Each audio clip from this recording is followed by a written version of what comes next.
मेरे ख्याल से। तो सेट कर देते हैं, फिर आगे चलते हैं।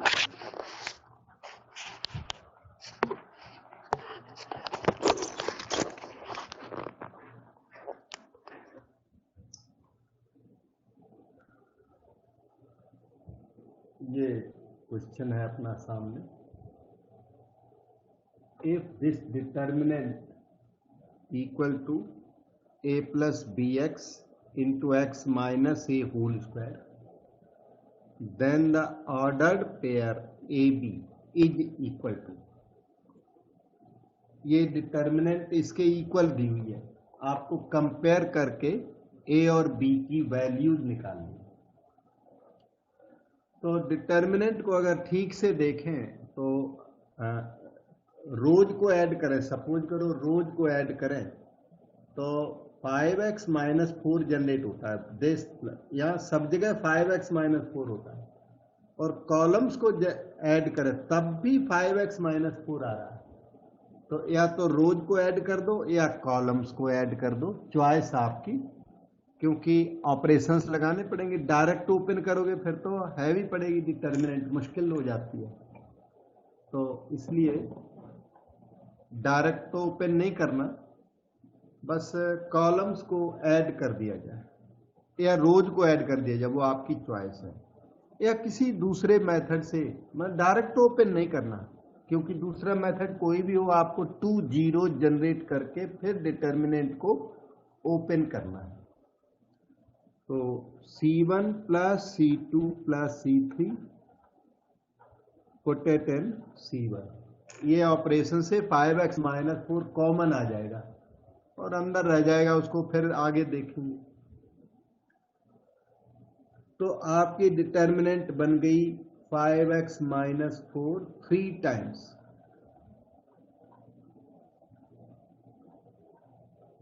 और सेकेंड कॉलम अनचेंज्ड रहने, third column unchanged, right hand side simply copy down कर दें। 5x माइनस 4 कॉमन ले लें, 1 1 1, सेकेंड और थर्ड कॉलम्स में कोई काम ना करें, right side again copy down, 2 zeros can be produced now, R1 minus R2 put it in R1, R2 minus R3 put it in R2। उससे क्या 2 जीरो जनरेट हो जाएंगे और फिर आप डिटर्मिनेंट को एक्सपांड कर सकोगे, ओपन कर सकोगे।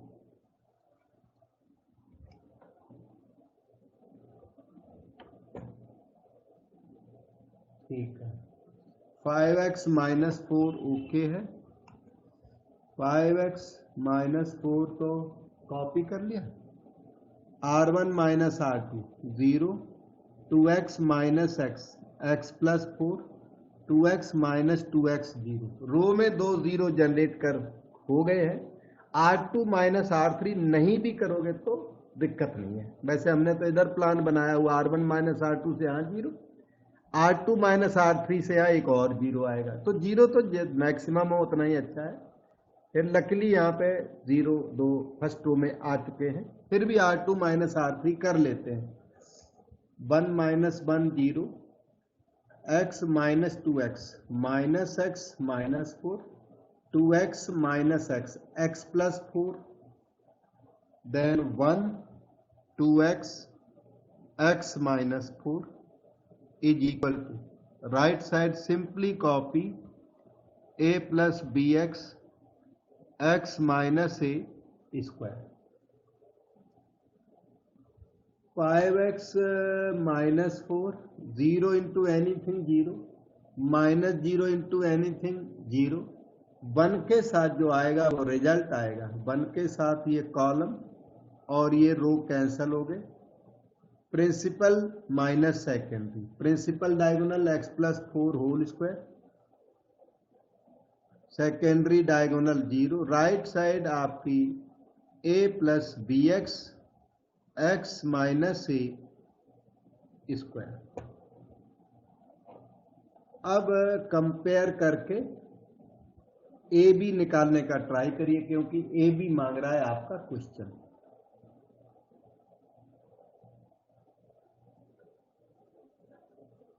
रीराइट कर दिया और अब ऑब्जर्व करें, a plus B X seems to be this, a appears to be -4, b appears to be 5 by comparison, minus a is 4,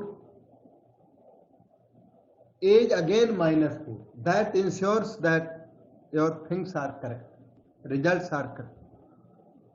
contradiction नहीं आया, यहां से -a इक्वल टू 9 आ जाता तो इसका मतलब ordered pair A B not possible, लेकिन A की वैल्यू सेम आई हुई है, तो ये ऑर्डर्ड पेयर ए बी मांग रहे, वो आया हुआ है -4, 5। Ordered pair A be ready है, ये है ऑर्डर्ड पेयर ए बी की वैल्यू -4, 5 आया हुआ। यस, बी ऑप्शन अपनी राइट। तो अब इसमें कोई डाउट लगा हो तो पूछ लो, डिटर्मिनेंट का क्वेश्चन है और थोड़ा सा टिल्टेड ट्विस्टेड वे में लिखा हुआ। नो सर, ठीक है, डन। चलते हैं आगे फिर।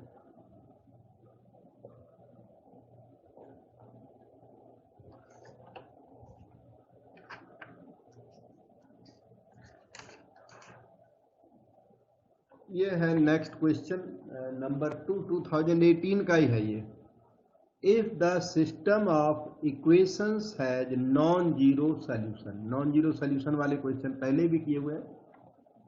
सिस्टम ऑफ इक्वेशंस, ये यहाँ नॉन जीरो सोल्यूशन तो जरूर है, पर राइट साइड जरूर चेक कर लेना। राइट साइड इसकी ना 0 0 0 होने की वजह से ये होमोजीनियस सिस्टम है, ax इक्वल टू ओ, और ax इक्वल टू ओ का होमोजीनियस सिस्टम का सल्यूशन कैसा हो, नॉन जीरो, तो डिटर्मिनेंट ए जीरो होती है।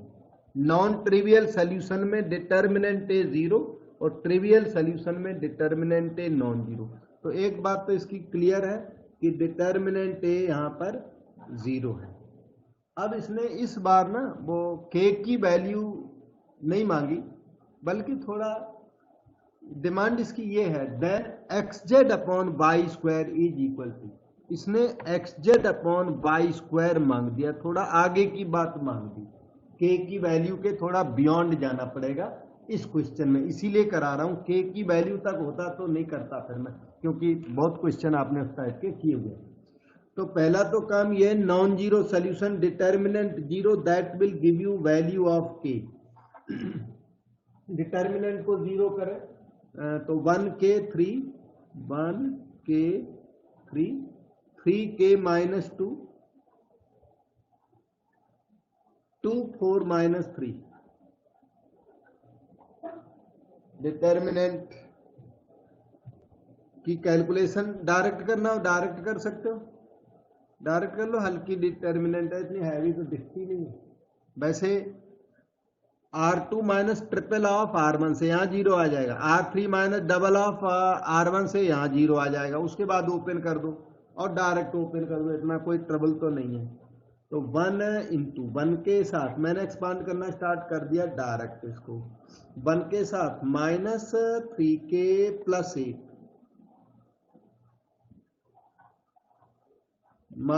-k के साथ में, -k के साथ में रो और कॉलम कैंसल, -9 + 4 -5, और 3 के साथ में रो और कॉलम कैंसल, 12 - 2k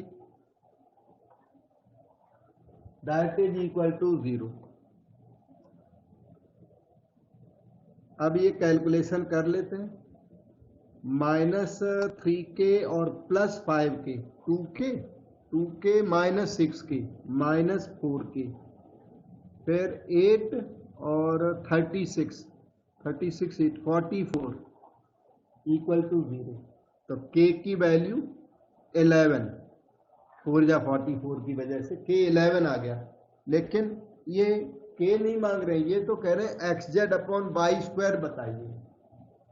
तो k की इस वैल्यू के साथ अपना सिस्टम रीराइट करें और उस सिस्टम को सॉल्व करके तब xz अपॉन वाई स्क्वायर की वैल्यू निकालें। ठीक है, क्योंकि सिस्टम को सॉल्व करना है। तो कहते हैं नॉन जीरो सोल्यूशन, सोल्यूशन का नाम इन्होंने एक्स बाई जेड रखा हुआ है।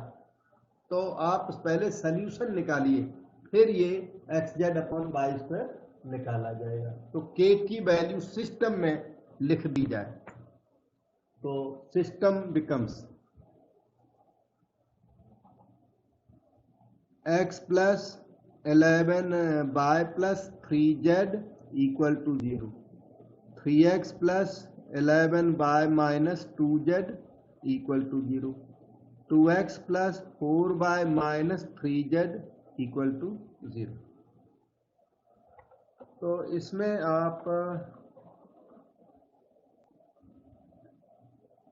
इसमें z इक्वल टू कुछ पुट कर दो, क्योंकि सिस्टम में कौन सा सोल्यूशन एग्जिस्ट करता है? Non zero solution. Non zero solution होता है तो इनफाइनाइट सोल्यूशंस होते हैं। अच्छा, दो ax इक्वल टू o, दो तरह के सोल्यूशन होते हैं। या तो इसका यूनिक सोल्यूशन होगा x equal to 0 equal to Y equal to z, या फिर इनफाइनाइट सोल्यूशन होंगे। तो इस सिस्टम के इनफाइनाइट सोल्यूशन है, क्योंकि इसमें ये वाली साइड फॉलो हो रही है, यूनिक सोल्यूशन वाली साइड नहीं है। तो इनफाइनाइट सोल्यूशन निकालने का तरीका क्या है? जब भी इन्फिनिटली मैनी सोल्यूशन निकालने हो तो आप z इक्वल टू, वैसे तो k एज्यूम करते हैं पर k यहाँ दूसरे सेंस में ऑलरेडी यूज है, तो z इक्वल टू k न लिख करके आप z इक्वल टू a लिख लो। एक लास्ट वाले वेरिएबल की वैल्यू एज्यूम कर लो और उसको पुट कर दो फर्स्ट टू इक्वेशंस में, या कोई भी दो इक्वेशंस में।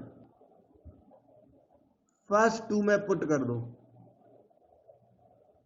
x plus 11 Y, last variable को वैल्यू दे दीजिए आप अपनी तरफ से, a b c के कुछ भी वैल्यू दे दीजिए और उसके साथ फर्स्ट टू इक्वेशंस को लिखिए।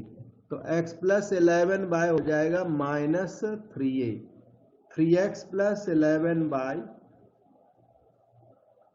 इज इक्वल टू 2a हो गया। सबट्रैक्ट कर दो, माइनस ऐसे सबट्रैक्ट, ये कट गया तो minus 2x equal to minus 5, x की वैल्यू 5a बाय 2 आ गई है। और x की वैल्यू किसी भी इक्वेशन में इसमें पुट कर दो तो y आ जाएगा। z ऑलरेडी a लिया हुआ है और फर्स्ट टू इक्वेशंस को सॉल्व किया, जो आंसर आएगा उससे आप थर्ड इक्वेशन चेक कर सकते हो कि third equation is satisfied by the solution, वो चेक किया जा सकता है। अच्छा ठीक है, तो आप यहाँ पे पुट कर दो तो 5a by 2 plus 11 Y as minus 3a, तो 11 Y as equal to minus 6 minus 5 minus 11a by 2, तो y की वैल्यू आ गई माइनस a बाय 2 और z ऑलरेडी a था। a क्या? एज है नहीं रियल नंबर, तभी ये कितने सोल्यूशन है? Infinitely many solution. Third equation can be easily verified, verify करने की जरूरत नहीं क्योंकि पहले से हमें पता है इन्फिनिटली मैनी सोल्यूशन है, तो third equation will be definitely satisfied. X y z आ गए। अब इनकी डिमांड थी x z by y square, इनकी डिमांड है x Z upon Y square की वैल्यू बताओ। तो एक्स जेड हो गया 5a by 2 into a and y square is a square by 4, a by 2 whole square, minus का square plus हो जाता है। ठीक है, तो a बाय 2 होल स्क्वायर कर दिया तो ये a/2 और एक a/2 कैंसल हो गया, ये आया 5a इंटू, ये ऊपर जाएगा ना तो 2/a, तो आंसर आ गया 10, और 10 आंसर अपने पास यहाँ पर ए ऑप्शन में दिख रहा है, 10 माइनस 30 एंड ऑल, तो इसका ए ऑप्शन फिर राइट। इसमें के की वैल्यू निकालने के बियॉन्ड भी थोड़ा वर्क है, और उस वजह से मैंने क्वेश्चन करके दिया। अब आप देखो डाउट कहीं हो तो पूछ सकते हो, नहीं तो फिर आगे चलता हूं। Okay sir.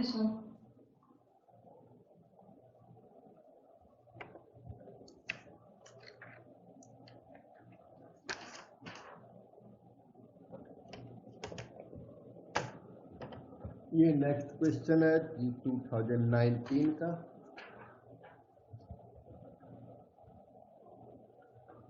इसमें इन्होंने a equal to cos alpha minus sine alpha cos alpha दिया हुआ है। मैं आपको याद दिला दूं, हाइलाइट्स में भी बताया था और फाउंडेशन में भी ये फार्मूला होता है कॉस थीटा, फिर कॉस थीटा का derivative minus sine theta cos theta की पावर अगर n की जाए तो ये cos n theta minus sine n theta, थोड़ी स्पेस कम है हमारे पास, फिर साइन n थीटा और कॉस n थीटा हो जाता है, ऐसा हो जाता है। और अगर जो आप करोगे ना ऐसे cos theta sine theta minus sine theta and cos theta, तो भी ये वैलिड है। इस तरह से भी ये फार्मूला वैलिड है। सारे थीटा में n मल्टीप्लाई हो जाता है, cos n theta sine n theta, मतलब केवल ये नेगेटिव को इधर उधर करना अलाउड है। यहाँ पे कर सकते हो या यहाँ कर सकते हो, बस तब तक ये फार्मूला। और इंडक्शन से ये प्रूवेबल है, फाउंडेशन में हम लोग प्रूव भी करते हैं। ये पहला क्वेश्चन जनरली फाउंडेशन में प्रूव करते हैं, n इक्वल टू 1 के लिए assume for n equal to k, prove it for n equal to k plus 1, इस तरह उसको प्रूव करते हैं। यहाँ इसको यूज करने की बारी आई। आपका ये वही वाली मैट्रिक्स है, cos alpha minus sine alpha cos alpha and a to the power 32, a to the power ये 32 इन्होंने दे रखा है, 0 minus 1 1 0, then alpha may be equal to, alpha की वैल्यू पूछिए, one of the values of alpha. Trigonometry है तो अल्फे की इन्फिनिटली मैनी वैल्यूज होंगी, उनमें से एक वैल्यू जो इसमें मैच कर जाए वो पूछ रहे। तो यहाँ पर हमें जो दिया हुआ है a टू द पावर 32 का मतलब है cos alpha minus sine alpha cos alpha की पावर 32 इक्वल टू 0 माइनस 1 1 0 इन्होंने दे रखा है, और वो फार्मूला लगा दिया जाए। फार्मूले के बिना तो बहुत मुश्किल है, लेंदी है। 32 पावर है, इवेल्युएट कौन करेगा इसको। 32 alpha minus sine 32 alpha sine 32 alpha cos 32 alpha, तो 0 माइनस 1 1 0।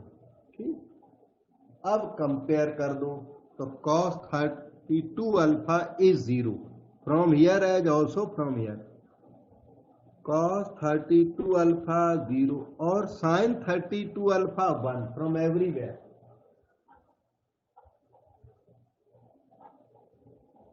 और आप अगर ठीक से देखें तो 32 अल्फा की वैल्यू बैठती है 90 degree, pi by 2 cos pi by 2 0 sin pi by 2 1, तो 32 अल्फा की one of the values pi by 2 है। क्योंकि अपने आंसर्स ना काफी स्मॉल से हैं, सारे एक्यूट एंगल्स हैं, स्मॉल एंगल्स हैं, तो इसलिए एक ही वैल्यू से आपका काम चल जाएगा। वैसे तो इसके ट्रिग्नोमेट्रिक इक्वेशन के इन्फिनिटली मैनी सॉल्यूशंस होते हैं, पर क्वेश्चन ने उतना इन्फिनिटली मैनी सॉल्यूशन की तरफ नहीं गया, वो एक जो पर्टिकुलर सोल्यूशन है वही इसके आंसर में मैच कर रहा। 32 2 जा 64, तो पाई बाय 64 जो कि ऑप्शन सी में आपको दिख रहा है वो आपका आंसर है। Okay, sir. Done.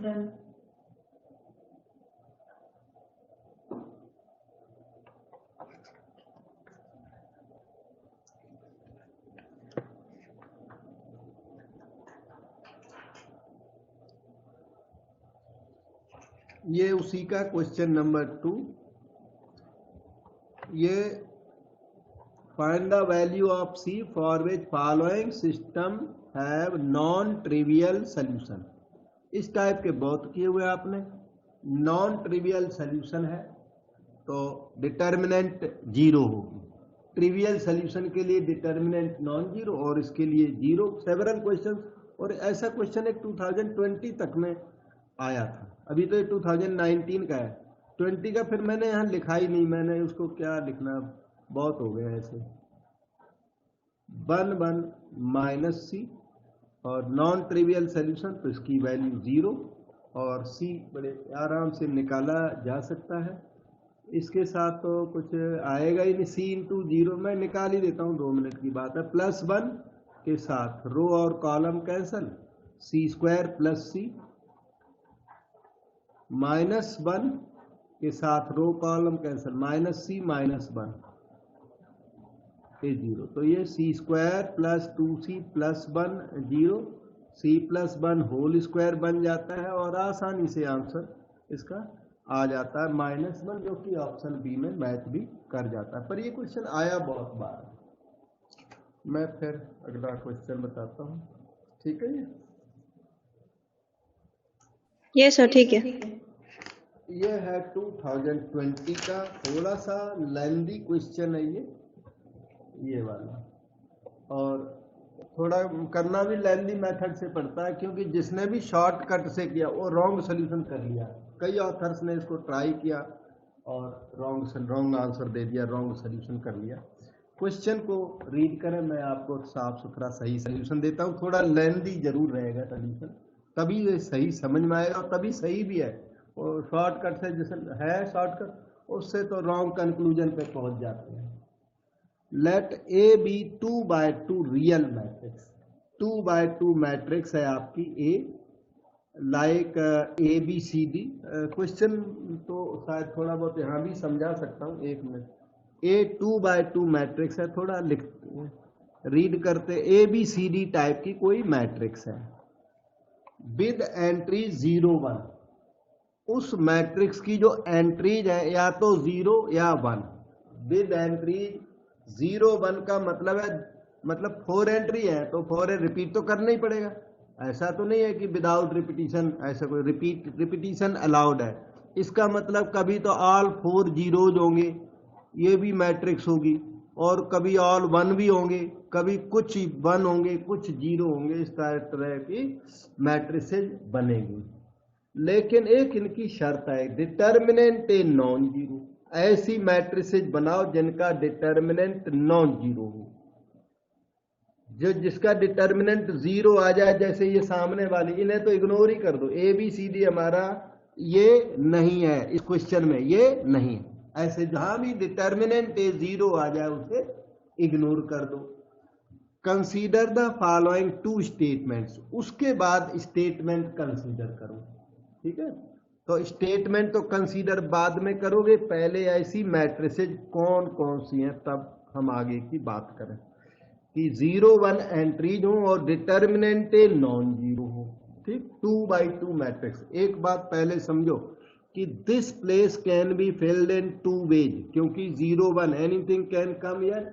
This place can be filled in another 2 ways. This place can be filled in another 2 ways. This place can be filled in another 2 ways. तो 16 वेज में ये फिलिंग इस, और ईच फिलिंग गिव्स 1 मैट्रिक्स। तो ऐसी ना 16 matrices possible है इस क्वेश्चन में। 16 मैट्रिक्स होंगी टोटल, उनमें से बहुत सारी मैट्रिसेज होंगी जिसका डिटर्मिनेंट 0 हो जाएगा। तो जिनका 0 हो जाए उन मैट्रिसेज को इग्नोर करके जो बच जाए उन पे फर्दर स्टडी करनी है आपको। तो ये 16 मैट्रिसेज पॉसिबल है। हम आपको 16 मैट्रिसेज बना के दिखा देते हैं, ठीक है। और जिन्होंने इसको नहीं बनाया दूसरे, वैसे ABCD से भी ट्राई किया जाता है क्वेश्चन, और वो उसमें रॉन्ग हो जाता है, क्वेश्चन का सल्यूशन ही रॉन्ग हो गया तो फायदा कुछ मिला नहीं शॉर्टकट का। शॉर्टकट से राइट मिल जाए फिर तो ठीक है। तो देखिए 16 मैट्रिसेज पॉसिबल है। अब ये 16 मैट्रिसेज हम लोग कैसे लिखें, कुछ इस तरह से लिख सकते हैं। बाद में इसको ठीक कर दूंगा मैं। 0 0 0 0 वाला एक मैट्रिक्स, इसका करस्पॉन्डिंग मैट्रिक्स समझ पाए, वही फर्स्ट 2 जीरो जाएंगे रो में और फर्स्ट रो, और लास्ट 2 जीरो जाएंगे सेकेंड रो में, ठीक। तो परम्यूटेशन कॉम्बिनेशन करना पड़ेगा, तो ये ऐसा वाला कॉम्बिनेशन थोड़ा इजी पड़ेगा राइटिंग में। तो एक तो ये मैट्रिक्स इस टाइप की पॉसिबल है, 4 जीरोज वाली, फिर 3 जीरो और एक यूनिटी, ये वाली मैट्रिसेज होंगी 4, क्योंकि that unity can be here, that unity can be here, that unity can be here. तो 4 जीरो वाले, फिर 3 जीरो वाले कंप्लीट हो गए, 3 जीरो वाले यही है। अब 2 जीरो वाले, 2 जीरो और 2 यूनिटी, जैसे 1 1 0 0, इस टाइप की मैट्रिक्स, ये कितनी होंगी? ये होंगी, ये वैसे तो होंगी 6 factorial 4 bye factorial 2 into factorial 2, repetition of object के हिसाब से 6 होंगी। तो 3 विल बिगिन विद 1 और 3 विल बिगिन विद 0, ऐसे 6 होंगे। अच्छा, तो हाँ, अब ये 1 तो हमने फिक्स कर दिया, रह गया 100 100 का ये जो 1 है यहाँ बना दो और यहाँ पे जीरो से फिल कर दो ऐसे, ये देखो। और एक जीरो फिक्स हो गया, जीरो फिक्स होने के बाद रह गया 110 रह गया इसमें। 110 को थोड़ा परम्यूट कर दो, 101 और 011, ये। अब क्या क्या हो गया, 4 जीरो वाला हो गया, 3 जीरो वाले हो गए और 2 जीरो वाले हो गए। अब 1 जीरो वाले यहां और बना देता हूं, 1 0 1 1 that 0 can be here surrounded by unity, that 0 can be at third place,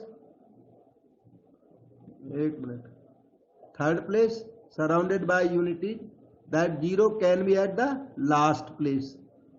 और एक होगी ऑल नील जीरो वाली, 1 1 1 1। टोटल 16 हो गए होंगे, 1 2 3 4 5 6 7 8 9 10 11 12 13 14 15 16 हो गए।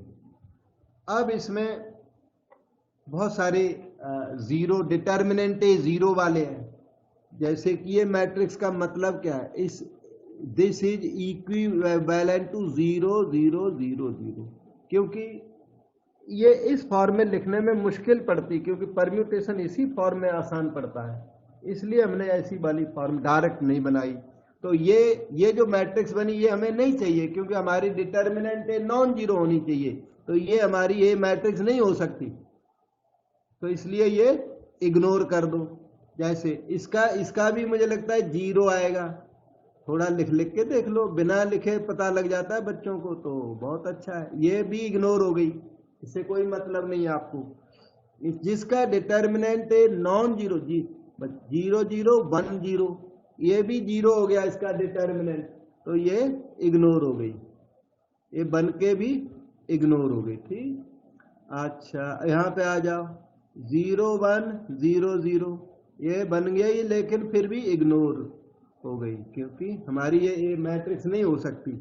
ऐसा ही इसमें है, ये भी इग्नोर हो गया है।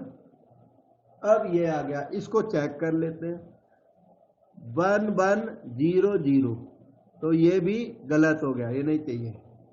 अब यहाँ आ जाओ, 1 0 1 0, ये भी इग्नोर हो गया, जिसका नॉन जीरो आएगा वो ही बचेगा। अब इसको देख लो, 1 0 1, ये आपकी ए मैट्रिक्स पॉसिबल है और ये आइडेंटिटी मैट्रिक्स है और ए भी है, I2 भी है और ये पॉसिबल ए है। ठीक, ओके।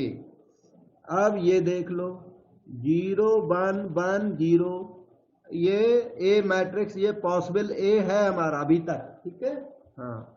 और ये देखो इसका क्या हाल है, 0 1 0 1, ये इग्नोर हो गई, इसका डिटर्मिनेंट 0 हो गया। डिटर्मिनेंट ए 0, हमको स्टडी बिल्कुल भी नहीं करना है। अब इसे देख लो 0 0 1 1 हो गया, ये भी 0, हमें स्टडी नहीं करना। ठीक, अब इधर आ जाओ, अभी तक आपको देखो इतने सारे मैट्रिक्स में 2 मैट्रिक्स मिले जिन्हें आपको स्टडी करना है। तो इसको देखो 0 1 1 1, ये सही है, ये स्टडी करना है, सही है। This is likely A up to now. आगे इसमें भी ए में क्या पता रिजेक्शन हो, 1 0 1 1, ये भी लाइकली ए है, सही। ये है 1 1 0 1, ये भी लाइकली ए है, राइट। ये है 1 1 1 0 and is likely A, that is right.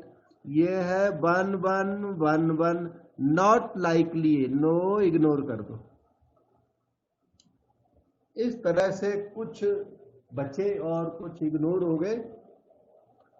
और अब हम लोग क्वेश्चन को आगे रीड करके फर्दर स्टडी कर सकते हैं। आपकी कन्वीनियंस के लिए ना इनको मैं इकट्ठा कर देता हूँ। एग्जाम में तो ये फास्ट करना पड़ेगा वर्क काफी, लेकिन यहाँ तो सीख रहे हैं, तो यहाँ तो I2, एक तो ये 1 0 0 1 जो ए भी है और लाइकली, मतलब I2 भी है और लाइकली ए भी है। एक तो ये हो गई, एक मैट्रिक्स आपकी आई है 0 1 1 0, इधर आई हुई है ये सामने, और तो सारे इग्नोर ही से हो गए थे। यहाँ पर रिजल्ट काफी आए आपके, और काफी दोबारा का फायदा नहीं है, सब लिस्ट पे लिखे ही हुए हैं, केवल एक ही इग्नोर्ड है, बाकी सब लिस्ट में शामिल है। 1 2 3 4 5 6 रह गए, 6 जो है वो इंटरेस्ट के मैट्रिक्स रह गए, रिमेनिंग मैट्रिक्स इग्नोर हो गए। अब क्वेश्चन रीड करेंगे तब ही बात बनेगी। अब देखो सर मेरा एक डाउट था कि जो मैट्रिक्स 1 1 1 1 है, इसमें सारे 1 हैं, उसको हम 0 क्यों ले लेते हैं? उसका डिटर्मिनेंट 0 बेटा, उसका सबका डिटर्मिनेंट करो अच्छा, उसका। हाँ, ओके सारों ओके, में मेरे को लगा वो। नहीं नहीं नहीं, इधर देखो, इसने क्वेश्चन में बोला हुआ है डिटर्मिनेंट ए नॉन जीरो। वो मैट्रिक्स को तो किसी को भी डायरेक्ट जीरो नहीं ले सकते बेटे, ये मैट्रिक्स को जीरो नहीं किया, ये मैट्रिक्स बनाई और फिर मैट्रिक्स की मन में ना डिटर्मिनेंट बना के तब हमने जीरो लिया है, ये सभी केसेज में। ठीक है सर, ठीक है। इन सबकी डिटर्मिनेंट ये जीरो आई है, इसलिए इनको इग्नोर किया है। ठीक है, जीरो तो ये एक भी नहीं है वैसे तो, इनकी वैल्यू, इनके डिटर्मिनेंट जीरो है।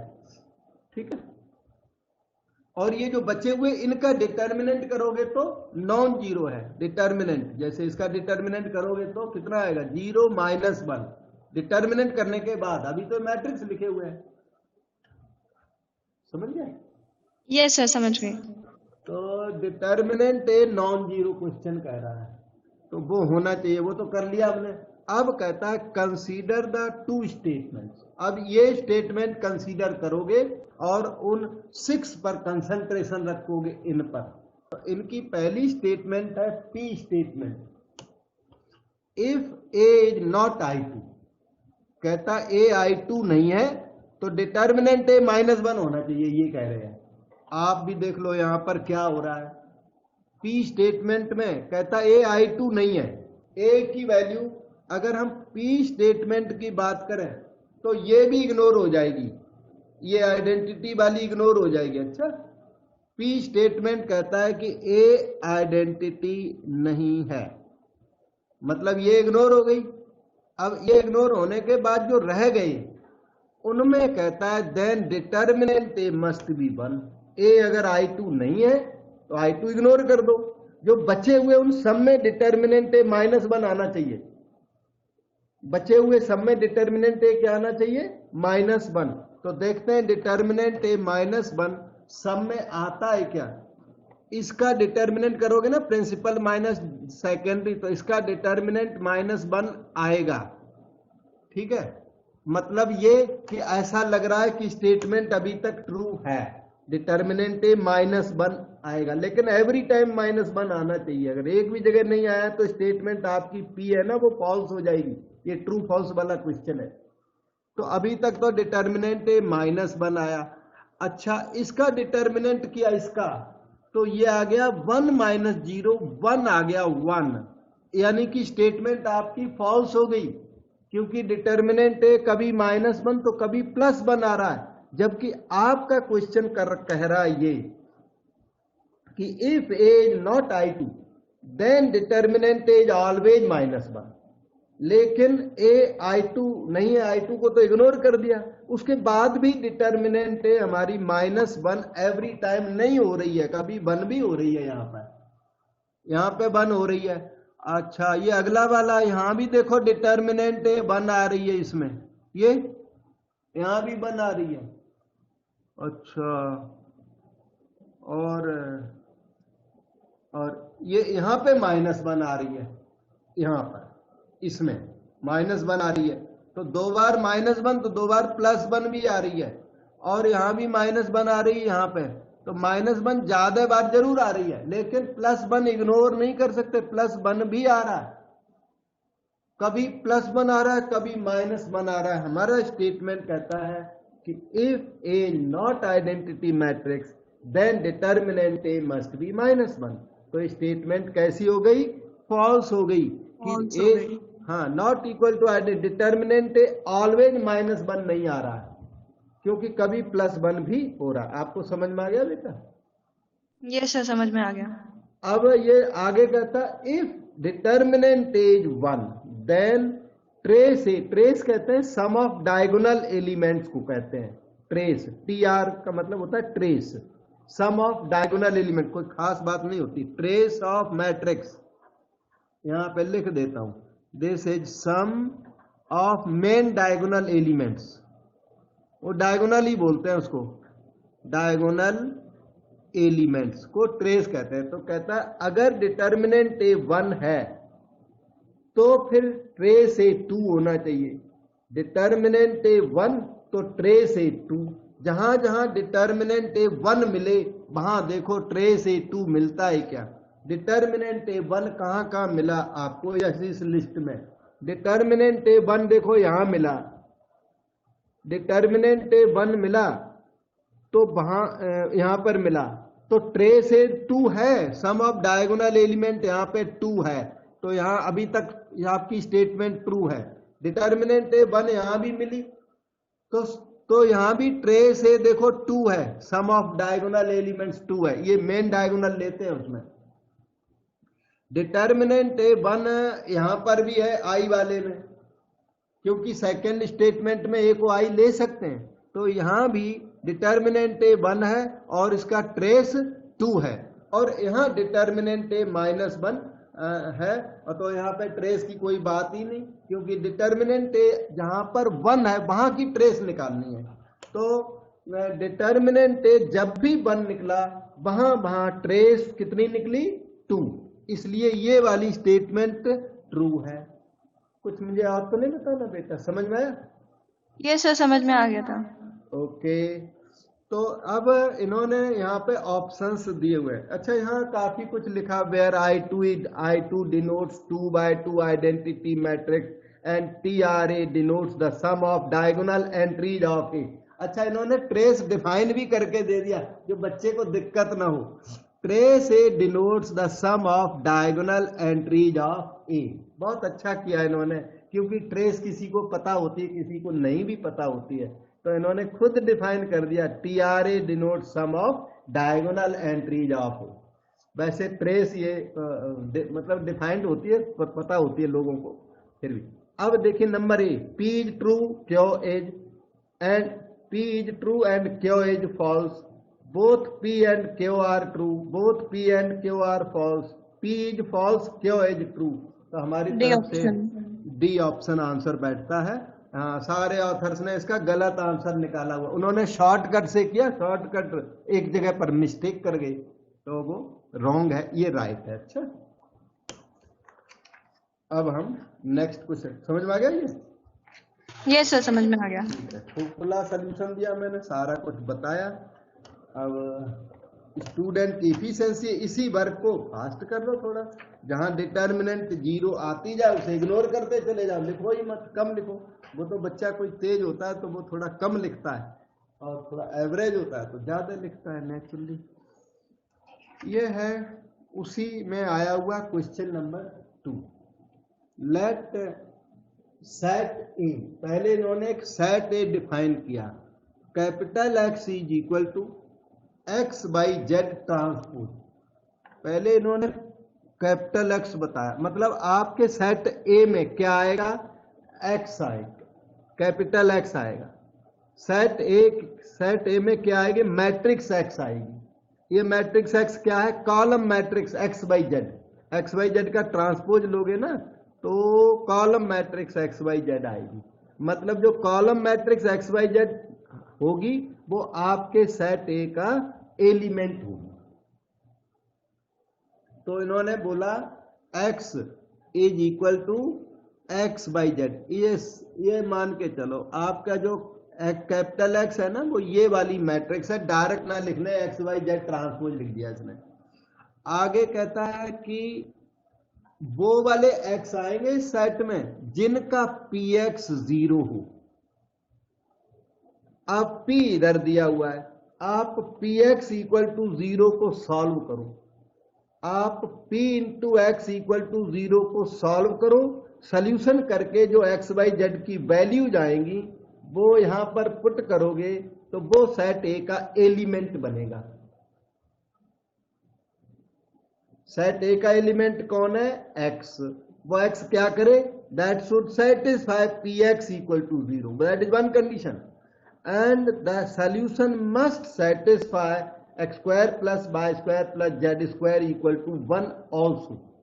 ये स्फीयर की इक्वेशन है, जेड को 0 कर दो तो सर्कल है। स्फीयर आपके कोर्स में नहीं है, मैंने तो वैसे बताया, स्फीयर है ये।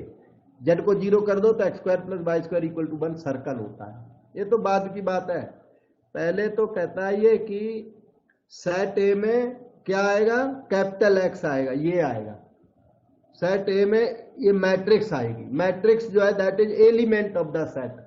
अब इस मैट्रिक्स का पता कहां से लगाओ, px equal to 0, px equal to 0 equation बनेगी, वो इक्वेशन को सॉल्व करो। सॉल्व करने से आपको कैपिटल एक्स पता लगेगा, कैपिटल एक्स पता लग गया। उसके बाद एक बात का और ध्यान रखना कि x square plus Y square plus Z square 1 भी हो, वही सोल्यूशन हमको एक्सेप्ट करना, सारे सोल्यूशन एक्सेप्ट नहीं करने। X square plus Y square plus Z square equal to 1 should be satisfied by the solution.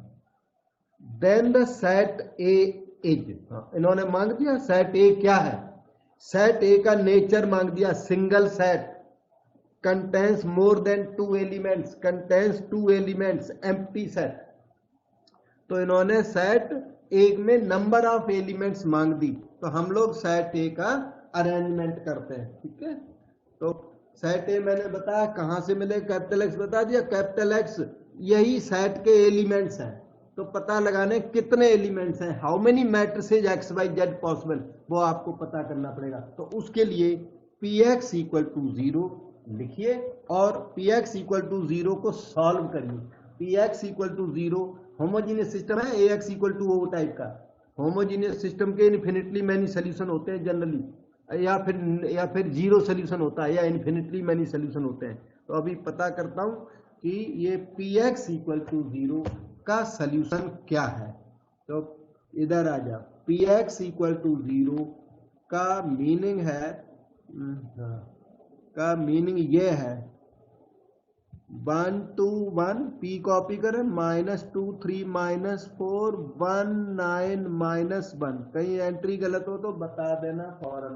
1 2 1 -2 3 1 9 -1 x by z equal to तो ये जो हमने एक्स वाई जेड लिया है, इसको हम कॉलम में क्यों लिया, हम रो में ले सकते थे? नहीं, इन्होंने कॉलम ट्रांसपोज दिया बेटा, वो हाँ ठीक है सर। एक्स बाई जेड ऊपर से क्या लिखा, टी ट्रांसपोज। उसने थोड़ा सा चालाकी क्लेवरनेस की हुई है, हमने उसकी क्लेवरनेस पकड़ ली, हमने जान लिया कॉलम मैट्रिक्स है। ठीक है, यस सर। अब आप इसे मल्टीप्लाई करो, वो पता लगाओ ये कौन सा सिस्टम है, क्या है ये। तो x plus 2y plus z equal to 0, अलग अलग कर देता हूं आपकी इक्वेशंस को। -2x plus 3y minus 2x plus 3y minus 4z equal to 0, फिर 1x प्लस, कहीं अटक जाओ वहां पूछ सकते हो, माइनस जेड इक्वल टू 0। इनको मल्टीप्लाई किया ना, first row into first column equal to 0, second row into first column equal to 0, third row into first column equal to 0, अलग अलग निकाल लिया। अच्छा ये p है, ये आप पता लगा लो डिटर्मिनेंट p कितना है। डिटर्मिनेंट p क्योंकि उसी पर डिपेंड करेगा कि इसके इन्फिनिटली मैनी सोल्यूशन है कि यूनिक सोल्यूशन है। ठीक है, तो डिटर्मिनेंट p निकालिए। 1 2 1 -2 3 -4 1 9 -1, और कैलकुलेशन कर लो थोड़ी सी, -3 प्लस 33 आया, -2 के साथ रो कॉलम कैंसल, 2 प्लस 4 6, और 1 के साथ आया -18 -3 -21, और इस तरह से ये 0 आ गया। डिटर्मिनेंट ए 0 आ गया। कैलकुलेशन आप खुद करके देखना, मैंने कर दिया है। सही है, ये 12 ये और 21 ये, 33 कैंसिल हो गया, 0 है। डिटर्मिनेंट p 0 तो इन्फिनिटली मैनी सॉल्यूशंस। डिटर्मिनेंट ए 0 हो तो इन्फिनिटली मैनी सॉल्यूशंस, और डिटर्मिनेंट ए नॉन जीरो हो तो सॉल्यूशन 0 होगा, यूनिक सॉल्यूशन। तो इन्फिनिटली मैनी सॉल्यूशंस, ये कंक्लूजन निकला, इन्फिनिटली मैनी सॉल्यूशंस। और इन्फिनिटली मैनी सॉल्यूशंस आपने आज निकाले थे, जेड को ए लेना पड़ता है, तो फिर इन्फिनिटली मैनी सॉल्यूशंस निकालिए, क्योंकि क्वेश्चन तो साफ बोल रहा है आप सॉल्यूशन निकालो, तो सॉल्यूशन निकालिए। जो सॉल्यूशन आएगा वही उसी से मैट्रिक्स बनेगी, जो सॉल्यूशन आएगा उसी से मैट्रिक्स बनेगी। इन्फिनिटली मैनी सॉल्यूशन आएंगे तो आपके इन्फिनिटली मैनी मैट्रिक्स बनेगी, और आपके सेट ए में इन्फिनिटली मैनी एलिमेंट्स होंगी। लेकिन एक और बात कह रहा है, x square plus Y square plus Z square equal to 1। हमें देखना पड़ेगा कि वो इन्फिनिटली मैनी सॉल्यूशन इसे सेटिस्फाई कर पाते हैं कि नहीं, वो चीज देखनी पड़ेगी। तो हो सकता है इन्फिनिटली मैनी सॉल्यूशन ना हो, थोड़े कम आ जाए, लेकिन अभी तो इन्फिनिटली मैनी सॉल्यूशन आ रहे हैं, इन्फिनिटली मैनी मैट्रिसेज आ रही हैं। अगर ये दिया ना हो ना ये वाला, तो इसमें ये इनफाइनाइट सेट हो जाएगा। ये अगर नहीं देता तो अभी इनफाइनाइट सेट हो चुका है, क्योंकि infinitely many values of capital x possible, तो ये कंटेन्स मोर देन 2 एलिमेंट। हाँ, ये तो बी, इनमें बी ऑप्शन आंसर अभी तक तो बी हो चुका है, लेकिन ये जो दिया हुआ है ये आंसर को बदल देगा। ठीक, तो इसको सॉल्व करो सिस्टम को। तो let z be equal to a. Infinite solution को निकालने का जो अच्छा मेथड है, इजी मेथड है, वो यही है। और कोई 2 इक्वेशंस को सॉल्व कर लो, तो x plus 2y equal to -a कर लो, -a कर लिया। और लास्ट वाली इक्वेशन कुछ इजी लग रही है मुझे, तो लास्ट वाली इक्वेशन लिख, x plus 9y equal to a। आपकी इच्छा है उन दो को सॉल्व किया जाता है, कोई आप पे फोर्स नहीं है किसको सॉल्व करो, इनको सॉल्व करो जो इजी पढ़ते हैं, हार्ड वालों को क्यों करना।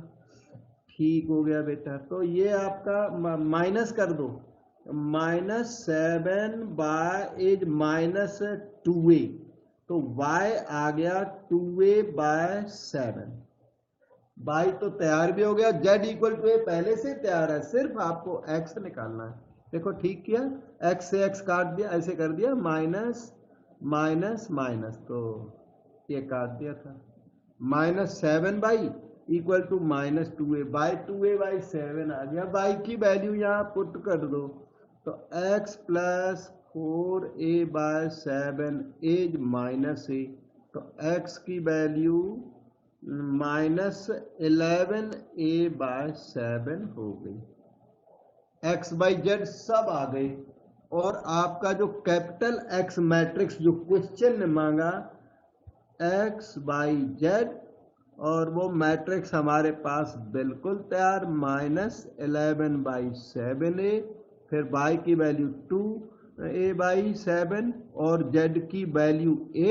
अभी तक इनफाइनाइट सेट है। What is a as any real number, वो सेट इनफाइनाइट है अब तक। लेकिन क्वेश्चन की एक शर्त और थी कि x square plus Y square plus Z square 1 भी हो तो सोल्यूशन एक्सेप्ट करेंगे। तो x square plus Y square plus Z square equal to 1 impose करते हैं। यहाँ पे एक्स बाई जेड आ गया तो देखते हैं x square plus Y square plus Z square equal to 1 क्या कहता है। ए की उसमें कितनी वैल्यू फंसती है। अभी तक तो इन्फिनिटली मैनी वैल्यूज है लेकिन सभी वैल्यूज उस कंडीशन को सेटिस्फाई नहीं करती, इसलिए थोड़ा सा काम अभी और बचता है फर्दर टू दैट वर्क।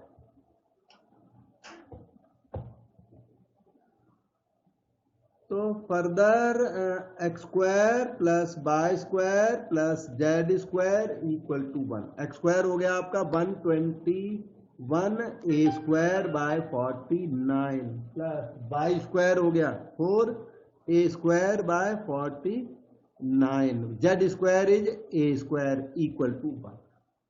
इस सब में 49 एलसीएम आ गया है इक्वल टू 1, तो 121 और 4 125 ए स्क्वायर यहां तक हो गया, 49 ए स्क्वायर ये आ गए अभी अभी और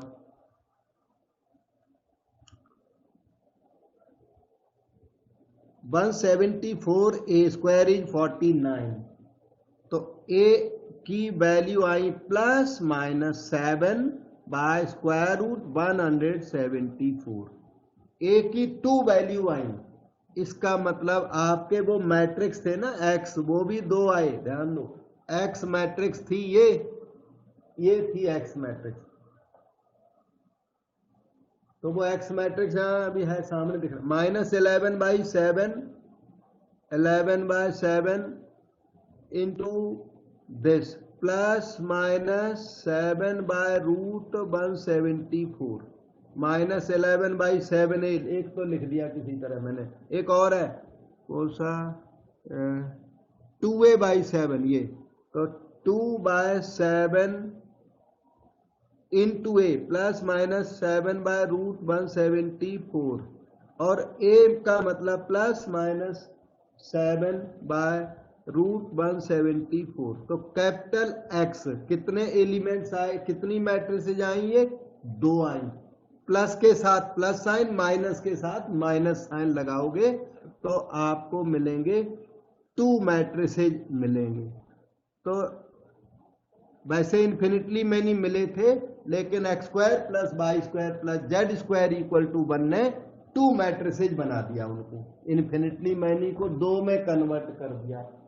और ये देखिए आप यहाँ पर single set contains more than 2 element, contains 2 elements, empty set. जहां मोर देन 2 आंसर आ रहा था, x square plus Y square plus Z square equal to 1 ने उसे 2 एलिमेंट्स वाला सी बना दिया आंसर। बेटे समझना है? Yes sir. हाँ थोड़ा डिटेल में है, बाकी ये मतलब खुद मेहनत तो करनी पड़ेगी तब आगे बढ़ेगा क्वेश्चन। यस सर, ये क्वेश्चन थोड़ा लंबा था। हाँ लंबा था, ये वो बन गई ना नेशनल टेस्टिंग एजेंसी NTA, वो क्वेश्चन स्लाइटली बड़े बड़े पूछने लग गए। कोई छोटे भी होते हैं पर मतलब ये इन्होंने बड़े बड़े क्वेश्चन पूछे हुए हैं साइज में। क्योंकि वो वाला भी छोटा नहीं था जिसमें उतनी मैट्रिसेज बनी थी ना, बहुत सारी 16 मैट्रिसेज, और उसका शॉर्टकट से ही किया है। बाकी लोगों ने 16 मैट्रिसेज किसी ने नहीं बनाई और उनकी मिस्टेक मैंने पकड़ ली, उसमें वो गलत कर रखा है। उन्हें लॉजिक दिया है, कोई लॉजिक वो सब लोग तो जान नहीं पाते कि इसमें गलती है, वो मिस्टेक उसमें पक्का मिस्टेक है जो लोगों ने दिए सोल्यूशन। मैंने मैट्रिक्स करके देखे तब पता लगा वो मिस्टेक हैवी मिस्टेक है। अच्छा यह है question number 3। A B c are real numbers all non zero. A B c real है, सारे के सारे नॉन जीरो है, and satisfy a cube plus b cube plus c cube equal to 2। मतलब ये कंडीशन सेटिस्फाइड है। A B c non zero numbers हैं, कोई जीरो नंबर नहीं ले सकते, तो भी सम ऑफ क्यूब्स 2 है। A cube plus b cube plus c cube equal to 2 जरूरत होगी तब यूज करेंगे। If the matrix a is this, इसने ये मैट्रिक्स ए दी है, a B c b c a c a b, serial में याद करने में भी आसान है। If the matrix a satisfies this, spelling थोड़ी गलत टाइपिंग हो गई, satisfies a transpose a equal to identity, then A value of a B c can be. आपसे स्मॉल ए बी सी की डिमांड रख दी और ये इक्वेशन दी हुई है, और रास्ते में जरूरत हो तब इसे यूज करो।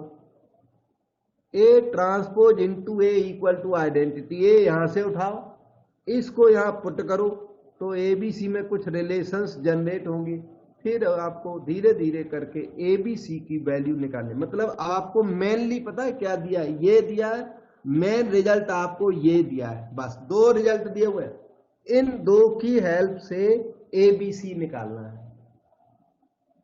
ये 2 इक्वेशनें दी हुई हैं। अब जब इक्वेशन को इसको आगे बढ़ता ये मैट्रिक्स से मांगेगा, तो इसलिए वो वहां पहले डिटेल में लिखा हुआ है उन्होंने। वैसे 2 इक्वेशंस हैं, 1 2, from 2 you have to generate value of a B c. Now let us try the question. 80 into a इन्होंने आइडेंटिटी दे रखा है, ठीक। A transpose into a identity, a matrix जो इन्होंने क्वेश्चन में दिया उसका ट्रांसपोज करो। First row becomes first column, second row becomes second column, third row becomes third column. कर दिया, ए का ट्रांसपोज कर दिया, कोई फर्क नहीं पड़ा, वो सिमेट्रिक मैट्रिक्स है इसलिए। A transpose into a again a B c a b कर डाला, और क्वेश्चन कहता है ये आइडेंटिटी है। और हमें तो आइडेंटिटी दिखता नहीं, हम तो मल्टीप्लाई करके चेक करेंगे कि आइडेंटिटी है कि कुछ और है ये, ठीक है। तो देखते हैं ये इक्वेशन हमें क्या देती है। ये इक्वेशन है, ये हमें रिजल्ट देगी बहुत सारे। और फिर a cube plus b cube plus c cube equal to 2 को रास्ते में यूज करते हुए ए बी सी निकालने की ट्राई की जाएगी, ठीक है।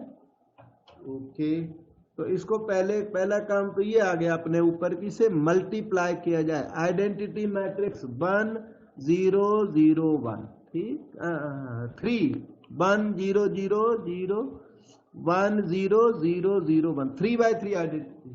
Okay, first row first column, देखिए first row into first column, a square plus B square plus C square. मैं शॉर्टकट में इसको सिग्मा ए स्क्वायर बोल देता हूं, ठीक है, a square plus B square plus C square को। फिर देखना first row second column, a B plus B C plus C a को शॉर्टकट में सिग्मा ए बी बोल दिया, क्योंकि नहीं तो ये तो बहुत हैवी लिखना पड़ेगा। First row third column, a c plus a B plus B c, वो भी सिग्मा ए बी आ रहा है बेटा, आप धीरे से चेक करना। सेकेंड रो फर्स्ट कॉलम भी वही a B plus B C plus C a आ रहा है, सिग्मा ए बी आएगा ये। और यहाँ पर आएगा second row second column, b square plus C square plus a square, that is called sigma a square या सिग्मा बी स्क्वायर या सिग्मा सी स्क्वायर, कुछ भी लिख दो। ये अपना सिग्मा ए बी आएगा, आप चेक करिए धीरे से, सिमेट्रिक मैट्रिक्स है ये। सिग्मा ए बी यहाँ आएगा, यहाँ सिग्मा ए बी आएगा, और यहाँ सिग्मा ए स्क्वायर आएगा। वैसे यहाँ sigma a square sigma b square sigma c square, लेकिन ये सारे सेम है, मतलब a square plus B square plus C square को ये डिनोट करता है। आप धीरे धीरे मल्टीप्लाई करके जरूर देखिए। Sigma a square denotes a square plus B square plus C square everywhere. Sigma a b denotes a B plus B C plus C a everywhere. और इससे रिजल्ट बहुत ज्यादा नहीं आए, नहीं, सिग्मा ए स्क्वायर की वैल्यू 1 आई और सिग्मा ए बी की वैल्यू 0 आई, बस 2 ही तो इसमें इन्वॉल्व है। तो 2 रिजल्ट्स आपके तैयार हैं, इन्हें यूज करना पड़ेगा। और एक रिजल्ट उन्होंने दिया हुआ है a cube plus b cube plus c cube equal to 2। कुछ रिजल्ट आपने निकाल लिए, कुछ इन्होंने और एक्स्ट्रा में दिए हुए। तो a cube plus b cube plus c cube equal to 2, ये जो 3 रिजल्ट्स हैं इनकी हेल्प से जनरेट करना है ए बी सी। ठीक है, तो ओके, तो इसमें एक सेकंड,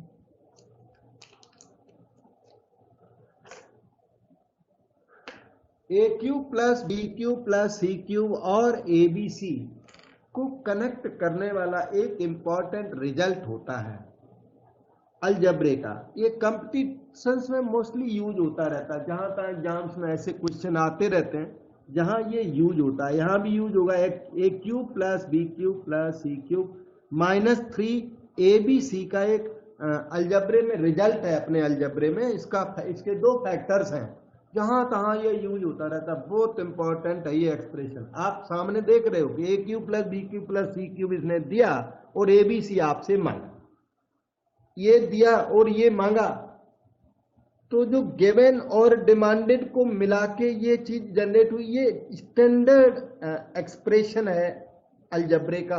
और इसके 2 फैक्टर 9th 10th क्लासेज में याद कराए जाते हैं, a plus B plus C, a square plus B square plus C square minus a b minus b c minus c a. ठीक है, ये कहां से आपके माइंड में कहां से आया?